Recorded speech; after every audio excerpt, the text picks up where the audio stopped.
জি sir, yes sir, আপনি কোনো tension করেন না। আপনি যে ঠিকানা দিচ্ছেন ওই ঠিকানায় যাই ফাটুমু। খালি কি ফাটুমু, এলাকা পুরো তছনছ করে ফেলাম। ঠিক আছে স্যার, যাই স্যার। অনেক দূর যাইতে হইব, গতিটারও বাড়িয়ে দিই। বাপরে, গতি ঠেলাই তো চোখে কিছু দেখতেছি না, চশমাটা পড়ে বই।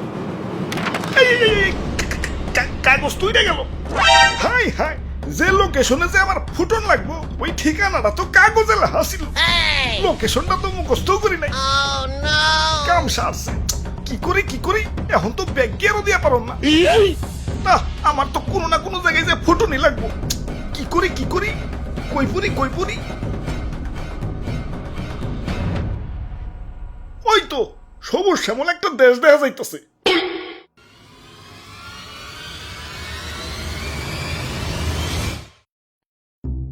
ভাই যাইতে দেন ভাই, দেরি হয়ে যাইতাছে। আব্বে হালায়, তুমি কোন এসে দেখছো? চাঁদা পয়েন্ট, চাঁদা ছাড়া ঢুকতে দন যাবো না।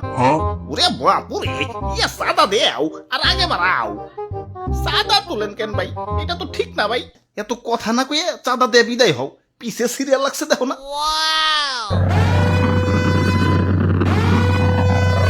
আরে আরে খারাও, তো তাড়াহুড়া গেলা। ওই আমার পতাট কেউ না, আমার একটু সামনে গিয়া ফুটতে হইব। কিন্তু সামনে যাইতে হলে যে চাঁদা দেন লাগবো। এই চাঁদা হবাই চাঁদা, এই রাস্তা দিয়ে যেই যাইব তারই চাঁদা দিতে হইব। দেন আপনার চাঁদা দাদা 150 টাকা। 150 টাকা? এই আমার কাছে কোনো টাকা নাই। টেকা না থাকলে তো যাইতে দন যাবো না। ওই ইমার্জেন্সি ভাই, আমার একটু সামনে যাই ফুটন লাগবো, যাইতে দাও ভাই। না না, চাঁদা ছাড়া তো কোনোভাবেই যাবার দন যাবো না। কাম সারছে রে, কোন দেশে বললাম? অন্য দেশে ঢুকতে গেলে তো এন্টি মিসাইল সিস্টেমের মুখোমুখি হইতে হয়, এনে তো চাঁদার মুখোমুখি ওর লাগতাছে। ওরে বাপুরে, এইটাই আমাকে উন্নত প্রযুক্তির এন্টি মিসাইল সিস্টেম। আরে ভাই বুঝতাছো না, ইমার্জেন্সি ভাই, আমার সামনে যে ফুটন লাগবো। বিশ্বাস করো ভাই, আমি তোমাকে দেশে ঢুকতাম না ভাই। খালি যে টার্গেটে যে আমার ফুটন লাগবো ওই ঠিকানাটাই হারিয়ে ফেলাইছে। এখন এটাই আমার জীবন, লঞ্চ করার পর আমার ফুটনই লাগবো। যাইতে দাও ভাই। যাও, না করছে কেরা? চাঁদা দিয়ে জেনে মনে হয় হেনে যায় ফুটোগা।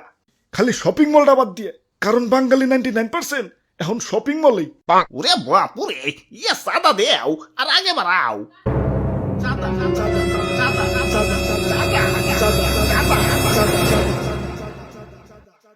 আরে ধর, এই তখন মানুষের বেলায় কোথাও শান্তি পাইতেছি না। একে তো আমার জায়গায় জায়গায় ফুটিয়া ফাটিয়া দুনিয়া জুড়ে একটা গ্যাঞ্জাম বাজিয়ে দিছে, তার উপরে তোরা চাঁদাবাজিতে রাস্তাটকে বই রইছস।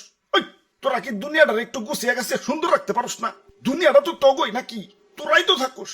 একটু মিলামিশা থাকুন যায় না? লোভ, হিংসা, ক্রোধ, ক্ষমতা তখন তো দিন দিন অমানুষ বানিয়ে দিতেছে।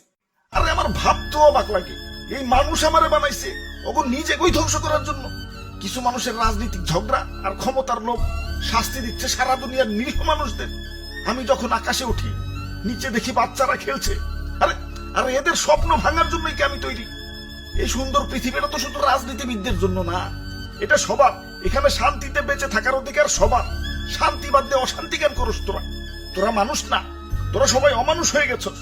তোরা যদি মানুষই হইতি, মানুষ হয়ে মানুষ মারতে পারতি না। তোরা সেদিনই মানুষ হবি যেদিন আমাকে বানানো বাদ দিয়া পৃথিবীটাকে সুন্দর বানানোর চেষ্টা করবি। তোরা সেদিনই মানুষ হবি যেদিন আমাকে বানানো বাদ দিয়া নিজের ভাইদেরকে বুকে টেনে নিবি। আরে এত কথা কিসের? এনে কি সিনেমা দেখতে বইছি? ভালোই চাঁদা দিয়ে যাও, চোখের সামনে থেকে সরো। জ্ঞান দিতে আইছে।